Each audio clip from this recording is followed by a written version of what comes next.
Have you ever wondered why people treat you the way they do? Why they interrupt you in the middle of a sentence as if your opinion doesn't matter? Why they ignore you in groups, look at you as if you were invisible? Remember everyone except you? Why they mock your sensitivity, your pain, your choices, or worse, why they use you, drain everything you have to offer, and then disappear as if you were just a tool? Maybe you are that person who is always available, who says yes, even when exhausted, who stays silent to avoid conflict, who forgives too quickly, even when no one has apologized. And what do you get in return? Contempt, indifference, silence. And do you know what the hardest part of all this is? It's that deep down, you feel you are not being respected, but you don't know how to break this cycle. And you keep accepting, you keep trying to be understanding, polite, helpful, hoping that one day people will recognize your worth, but that day never comes. Carl Jung said, "The most terrifying thing is to accept oneself completely." And maybe that's why you haven't broken this pattern yet. Because respecting yourself requires something frightening. Looking inward and admitting that you have a responsibility in this, that as long as you continue to ignore yourself, others will continue to do the same. This video will not give you ready-made phrases or treat you as a victim. It will show you the root of the problem, and it's much closer than you think. If you are tired of being disrespected by friends, family, partners, co-workers, it's time to understand why this happens. It's time to take control of your emotional life. Here we will dive into Jung's deep psychology to reveal why you tolerate the intolerable and how to change that once and for all. Because as long as you keep betraying yourself, no one will treat you with dignity. Are you ready to hear what you've never had the courage to say to yourself? The world around you is not as chaotic as it seems. It is in fact a brutal reflection of your psyche. And this is something that few have the courage to face. Do you think people disrespect you because they are bad, selfish, cold? Maybe. But what you don't want to admit is that they are just reacting to how you position yourself, or rather, to how you do not position yourself. Because when you remain silent in the face of injustice, when you accept being treated as something lesser, you are communicating something. This is how I see myself. This is how I allow myself to be treated.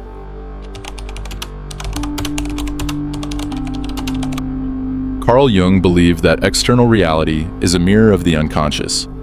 Everything you attract, the abuses, the dismissals, the painful silences, are largely symbolic manifestations of how you relate to repressed parts of yourself.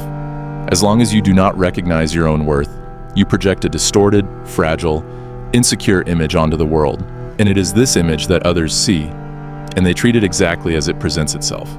The issue here is not to blame you, it is to awaken, because the root of the disrespect you feel from others may lie in the silent pacts you have made with yourself throughout your life. Perhaps you learned as a child that being good meant staying silent, that being accepted required always yielding, that love was synonymous with submission. And now as an adult, these scripts continue to run in the back of your mind, guiding every choice, every relationship, every swallowed word.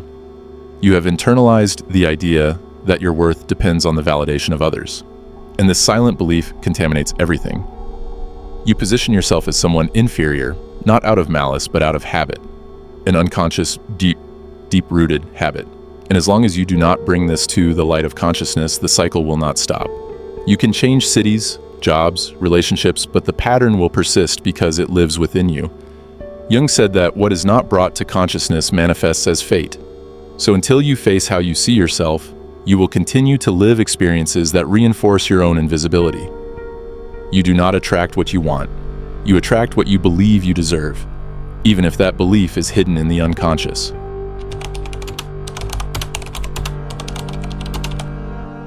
But there is a way out. However, it starts at the most uncomfortable point. You will need to stop seeking respect outside and start building it within. And this leads us to a question that few ask themselves, but which defines the course of your entire emotional life. Why are you still trying to prove your worth to others? You spent your life trying to prove that you are enough, trying to be the ideal child, the ideal partner, the friend who never fails, always bending, adjusting, molding yourself to fit others' expectations. And what did you get in return? Momentary approval? Yes, but never genuine respect. Because those who live to please will inevitably be seen as someone who can be manipulated. This is the trap of external validation. one of the most cruel and invisible aspects of the human psyche. Carl Jung taught us that the persona, the social self, the mask we wear to be accepted, is necessary but dangerous. Because if you identify too much with it, you forget who you really are. And when that happens, you disconnect from your essence. You become a polite ghost, a presence that pleases everyone, but that no one truly respects. The desire to be accepted is legitimate. It is part of human nature. The problem arises when this desire becomes the compass of your identity. When you start measuring your worth by others' reactions, a compliment lifts you up, a criticism destroys you, and thus your self-esteem becomes hostage to the gaze of others. You strive to be useful, necessary, indispensable, because deep down you believe you will only be respected if you are absolutely flawless. But the truth is brutal. The more you try to prove your worth, the more you confirm to the world that you don't believe in it. People who respect themselves do not beg for attention. They do not do favors expecting love in return. They know who they are, and that is enough. They do not need to sacrifice themselves to be seen, nor do they need to nullify themselves to be liked. They are not afraid of displeasing because they understand that displeasing is sometimes the price of living with integrity. But to reach that point, it is necessary to break with a deeply rooted idea that you need to earn others' respect. You do not need to. What you need indeed is to rebuild the respect you lost for yourself, perhaps years ago, perhaps always. Only then does the gaze of others cease to be a threat and becomes just a reflection. But this requires a choice. And this choice almost always begins with an act that seems simple but is frightening for those trapped in the cycle of approval, saying no.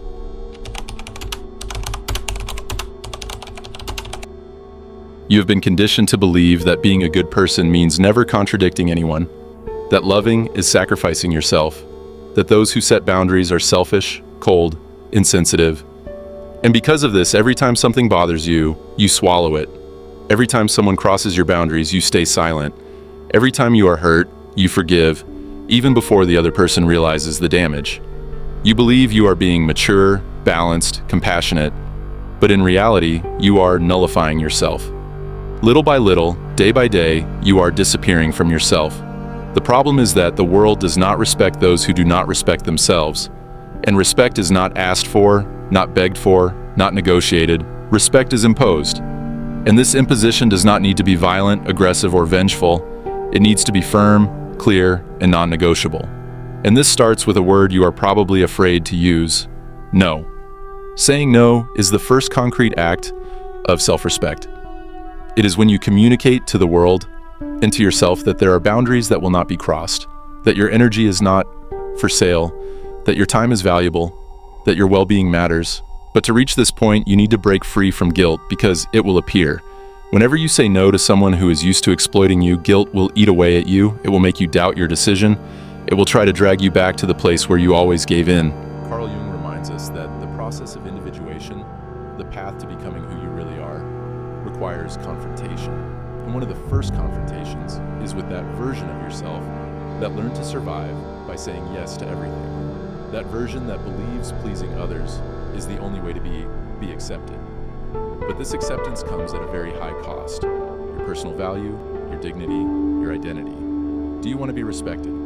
Then start by saying no where you used to say sure.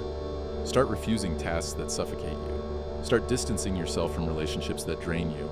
Start ignoring invitations you accept out of obligation, and notice, the first to be bothered will be those who exploited you the most because your limit will expose their abuse, and that hurts both them and you. But it is a necessary pain. You need to understand that every time you say no to the world, you are saying yes to yourself. And that yes is the beginning of something powerful, the rebirth of your own authority, the recovery of your voice, the start of a new way of existing, a way that no longer depends on the permission of others. But there is an even deeper reason that prevents you from setting boundaries, and it is hidden in the parts of your psyche that you refuse to look at. It is in your shadow, in the aspects you have repressed, denied, and tried to bury, but that continue to govern your life in silence. Why do you tolerate things that clearly hurt you? Why do you stay in friendships that diminish you, in relationships that drain you, in environments where you have to hide who you are to be accepted? Why do you allow yourself to be interrupted, ignored, overwhelmed, wronged, without reacting? The answer lies not only in your upbringing, traumas, or circumstances. The answer is in your shadow. Carl Jung defined the shadow as everything you have repressed within yourself, emotions, impulses, traits, desires, because you learned they were wrong, ugly, or unacceptable. The child who was reprimanded for saying no learned to be submissive. The one who was punished for expressing anger learned to smile while swallowing their tears. The one who was ignored when they needed attention learned to become invisible so as not to disturb. And so you grew up building a pleasant, polite, accommodating persona while burying all your strength, your healthy aggression, your righteous indignation. But what is buried does not disappear. On the contrary, it gains strength in the underground of the soul. Your shadow, silent, remains alive, and it is the one who sabotages you when you need to assert yourself. It is the one who whispers "better not" every time you try to take a stand. It is the one who paralyzes you when you feel like saying enough. This is the core of the problem. You learn to be good by denying your true self. You learn to be loved by becoming what others wanted you to be. And now, as an adult, you are trapped in this pattern, unable to break free. But the shadow, that repressed part of you, is not the enemy. It is a powerful, necessary force that needs to be integrated, not eliminated. Because when you repress it, it controls you. When you deny it, it undermines you. When you refuse to look at it, it dictates your choices. The path to self-respect, then, does not lie in trying to be perfect, in always saying yes and sacrificing yourself. The path lies in reclaiming what you have disowned, in recovering the parts of yourself that you were forced to bury in order to be accepted. This is a courageous journey because it requires you to face your fears, your shame, your self-loathing. It requires you to look at the parts of yourself that you've always wanted to hide, the ones that feel ugly, selfish, or unlovable. But it is only by doing this that you can finally break the cycle of disrespect. When you learn to embrace your shadow, to listen to its messages, to channel its energy in a healthy way, you stop betraying yourself. You stop giving away your power. You stop seeking validation from others because you find it within. And that is when the world around you begins to change. As you reclaim your shadow, as you integrate the parts of yourself you once rejected, something profound happens. You stop seeing the world as a place that must be conquered, a battlefield where you have to constantly prove your worth. Instead, you start seeing it as a mirror, a reflection of your own inner landscape. The disrespect you have experienced from others is no longer a personal attack, but a symbol of the disrespect you have shown yourself. The criticism that used to crush you now becomes an opportunity for growth. The boundaries that were crossed are a wake-up call to set clearer limits. This is the power of self-respect. It transforms your relationship with the world because it transforms your relationship with yourself. When you respect yourself, you no longer need others to validate you. When you honor your boundaries, you no longer allow them to be violated. When you embrace your shadow, you stop punishing yourself for being human. And as this happens, something remarkable takes place. The world around you begins to change. The people who once exploited you start to treat you differently. Those who dismissed you now will listen. Opportunities that were once closed start to open up, not because you have become someone else, but because you have finally become yourself. You have stopped performing, stopped trying to please, stopped seeking approval. You have simply claimed your right to exist as you are, with your flaws, your quirks, your unique magnificence. This is the alchemy of self-respect. It is not a one-time event, but a lifelong journey of self-discovery, of reclaiming the parts of yourself that you were taught to hide. It is a journey that requires courage, vulnerability, and a willingness to face your deepest fears. But it is also a journey that will transform every aspect of your life.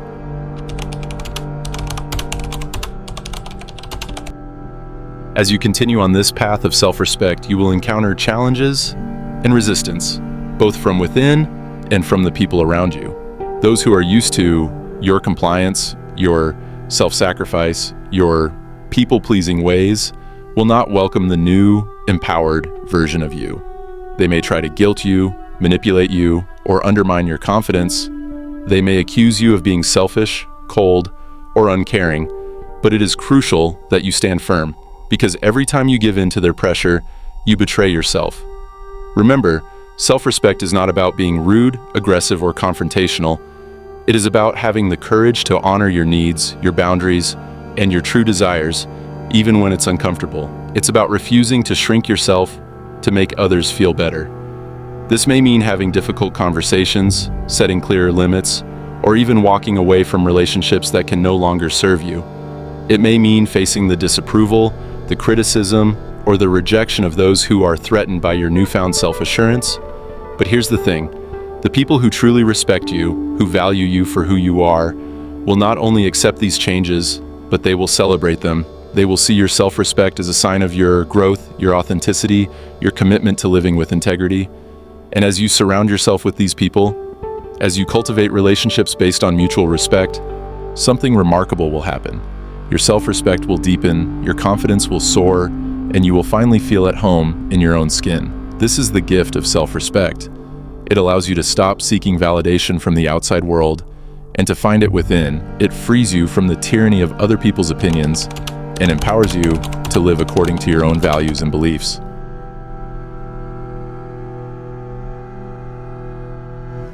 As you continue to embody self-respect, you will notice a profound shift in your relationships, your career, and your overall sense of well-being. When you stop sacrificing yourself to please others, you create the space for truly meaningful connections to flourish. The people who remain in your life will be those who genuinely appreciate and support you. They will be the ones who respect your boundaries, who listen to your needs, and who celebrate your unique gifts. These relationships will nourish you, inspire you, and push you to grow in ways you never thought possible. Similarly, in your professional life, self-respect will open doors that were once closed. When you stop underselling yourself, when you negotiate with confidence, and when you refuse to compromise your values, you become a more valuable and sought-after asset. Opportunities will arise that align with your passions and your principles, allowing you to make a meaningful impact in the world. But perhaps the most profound transformation will be the one that happens within you. As you continue to integrate your shadow, to embrace your full range of emotions and desires, you will experience a deep sense of wholeness and self-acceptance. The parts of yourself that you once rejected will become your greatest strengths, and you will finally feel at home in your own skin. This is the true power of self-respect. It allows you to reclaim your authority, your voice, and your right to exist as you are. It frees you from the need to prove your worth and empowers you to live with authenticity, integrity, and a profound sense of self-love. Remember, this journey is not about perfection. It is about embracing your humanity, with all its messy, complicated, and beautiful facets. It is about learning to trust yourself, to honor your boundaries, and to stand up for what you believe in, even when it's hard. And as you continue to walk this path, you will find that the respect you so desperately crave from the outside world will finally come from the most important source: yourself.